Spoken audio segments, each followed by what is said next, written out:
नमस्कार, prime debate में आपका स्वागत है। हम संगत टीवी के यूके और यूरोप के दर्शकों का भी स्वागत करते हैं। हरियाणा रोडवेज कर्मचारियों की हड़ताल के पहले दिन ही आम जनता को खासी दिक्कतों का सामना करना पड़ा। मांगे ना माने जाने की सूरत में कर्मचारियों ने 23 जनवरी तक हड़ताल की धमकी दी है। उधर सरकार ने तमाम दौर की बातचीत विफल होने के बाद सख्त रुख अपना लिया है। हड़ताली कर्मचारी कह रहे हैं कि अगर उन्हें गंभीरता से नहीं लिया गया तो वो अनिश्चितकालीन हड़ताल पर जा सकते हैं। इन सब के बीच पिस रही है तो आम जनता। धुंध का मौसम ठंडा और बच्चे बाट देख रहे होंगे, यूं बताओ हैं, बच्चों ने भी परेशानी उधर, यूं बताओ। हम शादी में आए थे इधर, ये बस नहीं मिली हमें। आज लास्ट डेट थी रजिस्ट्रेशन और फीस सबमिशन की। अब मेरा कॉलेज मुझे भरनी पड़ेगी फीस, क्या करूं? जब पता है गवर्नमेंट को कि आज पहले से ही कि स्ट्राइक है, तो या तो कोई अल्टरनेटिव अरेंजमेंट करना चाहिए गवर्नमेंट को ऐसा, तो जिससे कि लोगों को, आम लोगों को परेशानी ना हो। लेकिन सरकार जो है हाथ पे हाथ रख के बैठ जाती है और आम लोग जो उससे परेशान होते हैं, जिनको उससे लेना देना नहीं है स्ट्राइक से। अपनी मांगों को लेकर हरियाणा में रोडवेज कर्मचारी हड़ताल पर हैं और परेशानी आम जनता को हो रही है। रोडवेज कर्मचारी 3519 रूट परमिट पर निजी बसें चलाए जाने के जबरदस्त विरोध में हैं और सरकार निजी बस परमिट के फैसले को जनता के हित में बता रही है। तमाम बैठकों के दौर चले लेकिन कर्मचारियों और सरकार के बीच बात नहीं बनी। अब सरकार ने हड़ताली कर्मचारियों के खिलाफ अनुशासनात्मक कार्रवाई करने की चेतावनी दी है। निजी परमिट जो है हरियाणा की जनता के सहूलियत के लिए, उनको यातायात में परेशानी ना हो, और आज की मांग है जिसके लिए वो दिए जा रहे थे, और उसमें किसी कर्मचारी का कोई अहित नहीं था, किसी तरीके से कोई कटौती नहीं थी। बेड़े को और बढ़ाया जाना था जबकि कम नहीं किया जाना था। जो भी इसमें आवश्यक कदम होंगे परिवहन व्यवस्था को कायम रखने के लिए, यात्रियों को परेशानी ना हो, उसमें जो भी कदम होंगे सख्ती का होगा, और जो भी होंगे उसको सरकार जो है उठाने। उधर बस सेवा को ठप कर चुके हरियाणा रोडवेज के कर्मचारी भी पूरे तेवर में हैं। कर्मचारियों ने सरकार को चेतावनी दी है कि यदि सरकार ने उनके आंदोलन को कुचलने या फिर सख्ती करने की कोशिश की तो इसके गंभीर नतीजे होंगे। और ये सरकार की जो कमजोरी है ना, ये सारा कसूर सरकार का, जबकि हम पहले नोटिस दे चुके हैं सरकार को। जब तक आप हमारी मांगे नहीं मानते, परमिट कैंसिल नहीं करते, तो हमें हड़ताल करने का पूरा अधिकार है और हम हड़ताल करेंगे। उधर इस बीच आम आदमी की मुश्किलें बरकरार हैं। सरकारी बसें नहीं चली और लाखों लोग सड़कों पर इधर उधर भटकते हुए दिखाई दिए, जो बेवजह व्यवस्था का शिकार बन रहे हैं। कसूरवार आखिर कौन है? बसें नहीं चल रही, लोग सड़कों पर भटक रहे हैं, परेशान हो रहे हैं। ये हालत थी पहले दिन। आगे भी अगर हड़ताल जारी रही तो क्या होगा, इसका हल क्या है, इसी पर आज चर्चा करेंगे। हमारे साथ बादली से कांग्रेस विधायक नरेश शर्मा स्टूडियो में मौजूद है। हरियाणा रोडवेज कर्मचारी यूनियन के प्रेस सेक्रेटरी सरवन कुमार जांगड़ा भी हमारे साथ हैं और साथ ही वरिष्ठ पत्रकार संजीव पांडे भी हमारे साथ हैं। सरवन कुमार जी, सरकार नौकरी देती है आप लोगों को, एक आम जनता को दिक्कतें ना हो, उनकी एक तरह से सेवा के लिए ही काम सरकार भी बनती है और उसके बाद जो भी व्यवस्था बनती है। आपको नहीं लग रहा आप हड़ताल पर चलेगा, लोग परेशान हो रहे हैं? ये बात ठीक है कि लोग परेशान हो रहे हैं, हम इस बात को स्वीकार करते हैं, लेकिन हम एक जनता के हित की लड़ाई लड़ रहे हैं। जो आज 3519 प्राइवेट रूट परमिट हाथों में देने का प्रयास है वो जनहित में नहीं है। हम इस बात के बारे कैसे जनहित में नहीं है? क्योंकि सरकार तो कह रही है कि इससे लोगों का भी फायदा होगा और तमाम रोजगार के साधन वही हम बताने जा रहे हैं। जैसे रोडवेज की बस चलती है वो टाइम टू टाइम यानी बिल्कुल अपना सही चलती है, और प्राइवेट बस यानी जब तक वो बिल्कुल यानी ठूस ठूस करके नहीं भरी जाती तब तक वो चलने का नाम नहीं लेती। और जहाँ तक प्राइवेट बस की बात है, वो जहाँ एक रूट के ऊपर 5000, 4000, 6000 रुपये डेली कमाती है, उसको बुकिंग मिल जाएगी 20,000 की, 30,000 की, तो वो अपना रूट छोड़ करके बुकिंग पे चली जाती है। अब इसमें जनता का हित दिक्कत ये है। दिक्कत इसके साथ और भी है।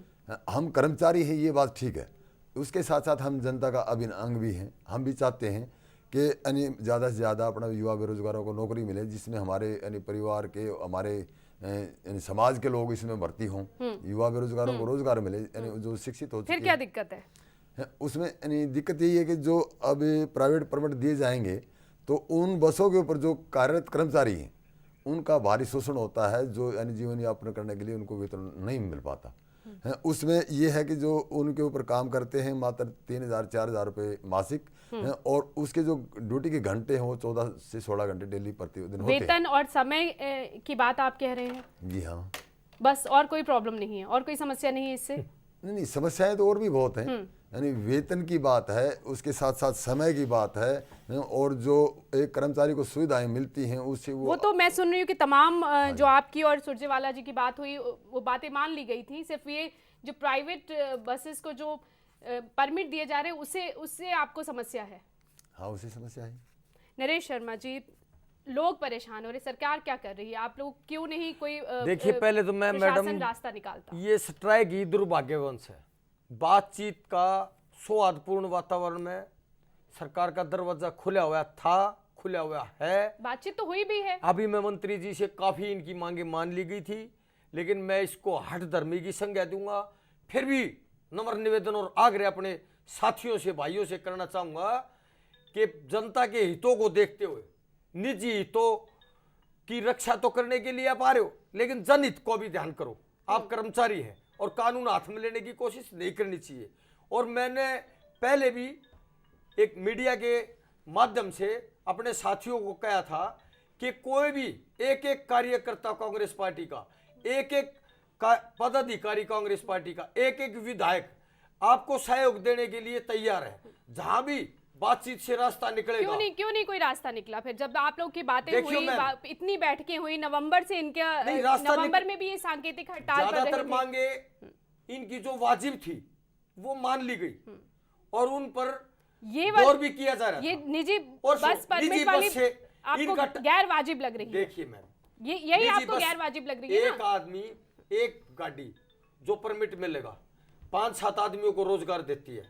इनकी तनख्वाह उससे कैसे प्रभावित हो जाएगी? मेरे साथियों की, मेरे भाइयों की, इनका वक्त उन पे कैसे खराब हो जाएगा? इन्होंने रोडवेज पर ड्यूटी करनी है, अपने रूट पर काम करना है, अपनी ड्यूटी करनी है। जो मिलेगी उस प्राइवेट बस जो परमिट दिए जाएंगे उनसे ये कैसे मैं प्राइवेट बस का पक्षधर नहीं हूं, लेकिन फिर भी कुछ ऐसे रूट हैं कि प्राइवेट बस के बिना काम नहीं चल सकता। वहां रोडवेज की भी अच्छी सर्विस है। सरकारी बसें, रोडवेज की सर्विस आप क्यों नहीं सुधारते? इतनी अवेलेबल सरकार के हाथ में है, क्यों नहीं सर्विस सुधारते? आप खुद कह रहे हैं कि रोडवेज की सर्विस सही नहीं है। कर्मचारियों को देनी है ना, सर्विस तो कर्मचारियों। क्यों नहीं आप ऐसी व्यवस्था बनाते हैं कि यहाँ की जो आप कह रहे हैं कि सर्विस ठीक नहीं, वो सुधरे? संजीव, आपसे जानना चाहूंगी कि कहाँ किसकी गलती नजर आ रही है? क्या हड़ताली कर्मचारी का रुख जो है वो गलत है, या फिर सरकार ही कोई रास्ता निकाल नहीं पा रही है? मेरा मानना है कि निजीकरण का जो है और जो निजीकरण जो प्राइवेट बसों को हो रहा है, तो निजीकरण का जो उद्देश्य है उसको देखने की बात होगी। अभी तक इस देश में जो निजीकरण और प्राइवेटाइजेशन से कंपटीशन बहुत ज़्यादा जनता को लाभ होगा, तो अभी तक कोई ऐसा कई जगहों पे ये देखा नहीं गया कि प्राइवेटाइजेशन से आम जनता को बहुत ज़्यादा लाभ हुआ हो। ठीक है, सरकारी महकमे अगर अच्छे काम करते होते तो प्राइवेटाइजेशन की मदद मिलती। अब बात यह है कि हरियाणा रोडवेज के निजीकरण, हरियाणा रोडवेज के बारे में जहाँ तक मेरी जानकारी, हरियाणा रोडवेज जो पूरे उत्तर भारत के जितने भी परिवहन व्यवस्था है। सर, फोन बज रहा है, फोन और स्विच ऑफ कर दीजिए, उसकी वजह से प्रॉब्लम जा रही है। शायद साइलेंस पे भी है तो भी आप स्विच ऑफ कर दीजिए।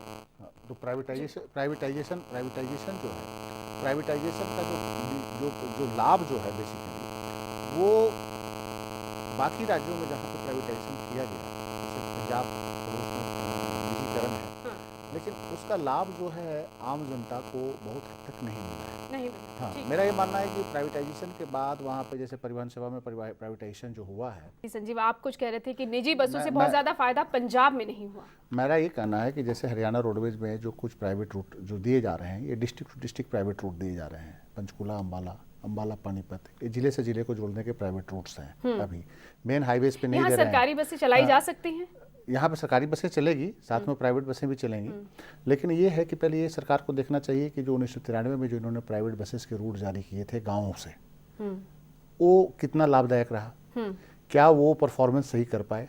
अब अगर वो परफॉर्मेंस सही नहीं कर पाए तो क्यों नहीं कर पाए, और चूँकि ग्रामीण इलाकों में अगर वो परफॉर्मेंस नहीं कर पाए और सरकार भी अपनी रिस्पॉन्सिबिलिटी से पीछे हट गई तो आम आदमी की मुश्किलें बढ़ी हैं। सेकेंड ये कि अगर डिस्ट्रिक्ट टू डिस्ट्रिक्ट आप करवाना तो निश्चित रूप से ये जो रूट है लाभ का रूट होगा, क्योंकि जिला से जिला, अंबाला से पंचकुला अगर रूट लोगों है, को भी अंबाला फायदा से- होगा और सरकार को भी। सरकार को नहीं, ऑपरेटर को भी फायदा होगा, लोगों को तो फायदा होगा ही होगा अगर बसें चलेगी तो। हाँ। ये तो आप मान के चलिए, लेकिन अब सवाल ये उठता है ना कि या तो हरियाणा रोडवेज के हालात बिहार रोडवेज की तरह हो, वहाँ बंद हो चुका है रोडवेज, सरकार के पास गाड़ियाँ ही नहीं है, डिपोज बंद हो चुके हैं, फिर तो आपके पास कोई ऑप्शन ही नहीं है। लेकिन मैं मानता हूँ कि जो हरियाणा जो है, हरियाणा का रोडवेज इतना बेहतर अभी भी रोडवेज है, अगर पंजाब से, उत्तरांचल से, उत्तर प्रदेश से और अगर राजस्थान से आप तुलना करें तो एक तो इनका बेड़ा बहुत बढ़िया है। ठीक, अभी इनके पास 3800-3700 बसें हैं और राजस्थान रोडवेज ही नॉर्दर्न इंडिया में वो भी ये बढ़ा रहे हैं अब, नॉर्दर्न- शायद 5000 करने की। तो नॉर्दर्न इंडिया में राजस्थान ही इससे बड़ा बेड़ा है हरियाणा रोडवेज से। और हरियाणा रोडवेज की सर्विसेज बहुत अच्छी है, ये तो आप माने ठीक है, ड्राइवर कंडक्टर का बिहेवियर हो सकता है थोड़ा रफ हो, लेकिन सर्विसेज बहुत अच्छी है और दिल्ली चंडीगढ़ रूट पे तो बहुत ही बेहतर सर्विस देते हैं। पूरे देश में अगर किसी राजधानी को राजधानी से जोड़ने वाली सर्विस को अगर आप देखेंगे, साउथ इंडिया में भी अगर आप उससे कंपेयर करें तो हरियाणा रोडवेज की जो सर्विसेज है दिल्ली चंडीगढ़ में बहुत बेहतर है। हालांकि नरेश शर्मा खुद ही कह रहे कि शायद इतनी अच्छी सुविधाएं नहीं है, नहीं, इसके बावजूद मैं तो ये मानता हूँ कि दूसरे स्टेटों से कंपेयर करूं मैं ये नहीं कहता कि अल्टीमेट है, लेकिन मैं कहता हूँ कि आप बाकी स्टेटों से कंपेयर कीजिए। बेहतर है। आप पंजाब में चले जाइए, यहाँ से अमृतसर की आप बस वॉल्वो ही पकड़ के देख लीजिए, वो हर 2 घंटे हर 10 किलोमीटर बाद रोक के सवारियों को चढ़ाते हैं। हाँ, जब और तो और इसी नहीं, का और डर तो और श्रवण कुमार भी व्यक्त कर रहे हैं ना वॉल्वो कि ये में, हो पंजाब सकता रोडवेज है। में मैंने ट्रेंड देखा कि पंजाब में वॉल्वो के अंदर जो प्राइवेट वॉल्वो है, आपकी 40 सीटें अगर भर भी गई है, अगर बैठने के लिए सीटें नहीं है तो 20 खड़े पैसेंजर को खड़ा कर लेते हैं। यही तो 30 श्रवण पैसेंजर कुमार को भी खड़ा कह कर रहे हैं ना लेते कि हैं। यही करने की कोशिश करेंगे निजी बसों पर, जब निजी बसें अगर चलती है यहाँ भी तो। नहीं, देखिए, अब मेरा तो यही मानना है कि जो भी फायदे की रूट है और जहाँ से सरकार पैसे कमा सकती है और जहाँ पे लगता है कि सरकार के खजाने को लाभ है, तो उसको मैं नहीं समझता कि उसके निजीकरण करने की ज़रूरत है। जैसे जिन होटलों से अच्छा पैसा सरकार कमा सकती थी, आईटीडीसी किसी ज़माने में अटल बिहारी वाजपेयी की सरकार में वो सारे होटल प्राइवेट सेक्टर को बेच दिए गए औने पौन दाम में, तो पहले तो ये रेशनलाइज करना चाहिए कि आप जो रूट दे रहे हैं उससे सरकार को रेवेन्यू कितना मिल रहा है, पब्लिक को कितना फ़ायदा हो रहा है और उसके बाद प्राइवेट ऑपरेटर को कितना फ़ायदा हो रहा है। अब अगर पूरी तरह से आप प्राइवेट ऑपरेटर के लाभ के लिए ही अगर अपने फ़ायदे के रूट को बेच रहे हैं तो उसका कोई फ़ायदा नहीं है। नरेश शर्मा जी, क्या कोई समीक्षा की गई है? नहीं, समीक्षा की गई है। देखिए, ना तो किसी के पास सर्वे की लिस्ट है कि कौन कौन से रूट घाटे गए, कौन कौन से रूट लाभ सरकार के पास तो होंगे। हाँ, और अच्छी सर्विस देना, या वो ओवरलोड चलाएंगे। मैं माननीय भाई साहब के तरफ से अवगत हुआ हूं, तो उनके ओवरलोड के चलान भी होते हैं, उनकी बसें बंद भी होती है, वो जुर्माना भी भुगतते हैं, उन पर सख्त कार्रवाई भी की जाती है। तो ये थोड़ी है कि उनको मनमानी करने के लिए रूट दे दिया या परमिट दे दिया तो छोड़ दिया जाएगा, या पैसेंजर का कोई भविष्य का है या कोई उसकी सुरक्षा का ध्यान। मैं इसमें मैं देखिए, आप रहे ना, सुनिए, ये जो स्ट्राइक है, मैं इससे ये महसूस कर रहा हूं कि किसी उद्योगपति को नुकसान नहीं होने वाला है, किसी आम जनता को परेशानी तो हो ही रही है। को भी नहीं, आम आदमी वो अफोर्ड कर लेगा, उसका बेटा इंटरव्यू में जाता है। तो जो गरीब श्रेणी के साथी हैं, जो गरीब श्रेणी के लोग हैं, जिन्होंने इंटरव्यू देने जाना है, जिनका बच्चा बीमार है, उनको हॉस्पिटल जाना है, या जिसको अर्जेंट काम है, तो हल निकालिए ना कुछ। अभी पैसेंजर उपभोक्ता, मैं देख रहा था, हमारी बहनें स्टेटमेंट दे रही थी कि हमारे को जाना था, एक बच्चा इंटरव्यू दे रहा था कि मेरे को इंटरव्यू वो सब हमने सुन लिया नरेश शर्मा जी। हल तो आप, सरकार आपकी, आपको निकालना है। आप क्यों नहीं इनसे बात करते? मैं ये बताना चाहता हूं कि इन भाइयों को जनहित को निजी हित से सर्वप्रिय मानकर स्ट्राइक की है। मैं इनके साथ खड़े हैं, सरकार इनके साथ खड़ी है, सरवण जी, क्या इनकी इसमें सही आपका बातों को अपना मानने कोई- के लिए तैयार खड़ी है। क्या हरियाणा रोडवेज कर्मचारियों का कोई अपना निजी हित और है? जैसे नरेश शर्मा मैम कह हमने रहे हैं। स्ट्राइक करके भी देखी है, हमने आंदोलन प्रदर्शन करके भी देखे हैं, लठों से बात की जाती थी। आज प्रजातंत्र प्रणाली से चुनी हुई सरकार चौधरी भूपेंद्र सिंह हुड्डा की अगुवाई में सफर कर रही है हरियाणा के अंदर। पहले तो सरकार ऐसी थी कि किसी की हिम्मत ही नहीं थी प्रदर्शन करने की या रोड रोकने की या स्ट्राइक करने की। आज तो श्रवण कुमार जी से मैं उनकी प्रतिक्रिया ले लूं। क्या इसमें कोई आप लोगों का निजी हित है, जैसे नरेश शर्मा कह रहे हैं? इसमें हमारा स्पष्ट करना है कि हम जनता की सेवा के लिए विभाग में भर्ती किए गए और हम पूरी तरीके से बेहतर सुविधा जनता को उपलब्ध करवाते हैं। इसके लिए हरियाणा रोडवेज को कई बार अवार्ड मिले हैं, वर्तमान में भी अभी वो अवार्ड हरियाणा रोडवेज को पूरे देश में मिला है। कभी यानी कम डीजल की खपत में, ज़्यादा किलोमीटर करने में, कभी अपना बेहतर सुविधा प्रदान करने में, और अब वर्तमान में जो मिला है पूरे देश में सबसे कम दुर्घटना करने में हरियाणा रोडवेज को अवार्ड मिला है। अच्छी बात है। और उसके साथ साथ जब हम जनता को बेहतर सुविधा उपलब्ध करवाते हैं, ठीक हैं, तो हमारे जैसे और भाइयों को भी रोजगार क्यों नहीं मिले? ये जब काम स्थायी है तो रोजगार स्थायी क्यों नहीं? जहां पर हम 1992-93 की बात करें, यानी हरियाणा प्रदेश की जनसंख्या जो है 1 करोड़ थी, आज उससे बढ़ करके यानी 2.5 करोड़ हो चुकी है। और उस समय बसों की संख्या 3880 थी, तो उसके मुताबिक बसों की संख्या आज 2.5 गुना होनी चाहिए थी। जनता की हित की बात करें, अब तो सरकार बढ़ा रही है, तो अगर कुछ रास्तों पर निजी बसें चल भी रही हैं तो क्या आपत्ति है? हमने आपको बताया जहां पर जनता की सुविधा की बात है, आपत्ति ये मैं पहले बता चुका हूं। जो फैसिलिटी कह तो रहे हैं कि इस पर निगरानी रखी जाएगी। जो बातें आप कह रहे हैं, अगर ओवरलोडिंग होगी तो चालान काटे जाएंगे, अगर वो सही सुविधाएं नहीं देते हो तो उस पर भी नजर रखी जाएगी। हम वही बात रख रहे हैं कि जिन रूटों के ऊपर वो अपना परमिट दिए गए थे वो उन रूटों के ऊपर नहीं चल रही हैं, और उसके साथ साथ जो 42 कैटेगरीज को रिलैक्सेशन दिया गया है, वो रोडवेज की गाड़ी में तो रिलैक्सेशन मिल जाता है। लेकिन मैं अपना विधायक जी से पूछना चाहता हूँ इस बात के बारे में, क्या किसी प्राइवेट गाड़ी के अंदर कोई पास अलाउड है? जो फैसिलिटी हरियाणा सरकार ने दी है, क्या उस बस के अंदर वो अलाउड है? तो उसमें जनता का हित कहाँ हुआ? बहुत सारी आप मुफ्त सरकारी बसों में छात्राओं को मुफ्त सुविधा दे रहे हैं, सीनियर सिटीजन्स के लिए आपने बहुत कुछ किया है। ये सवाल वाजिब है कि क्या आप प्राइवेट बसें चलाएंगे, उनमें ये सुविधाएं उपलब्ध होंगी, उनमें ये सुविधाएं देंगे आप? सीएम साहब ये स्पष्ट रूप से अभी तक ऐसा कुछ आया है नहीं? अभी आने वाला है, विधानसभा का सेशन कब आया है? यानी कि इस पर उसके बाद में सेशन भी तो नहीं आया, अधिवेशन भी तो नहीं आया कोई। और सीएम साहब स्पष्ट कह चुके हैं गोवाना की रैली में कि उन बच्चों को सुविधा प्राइवेट में भी दी जाएगी और सरकारी में भी दी जाएगी। और ये जनहित की बात नहीं है मैम।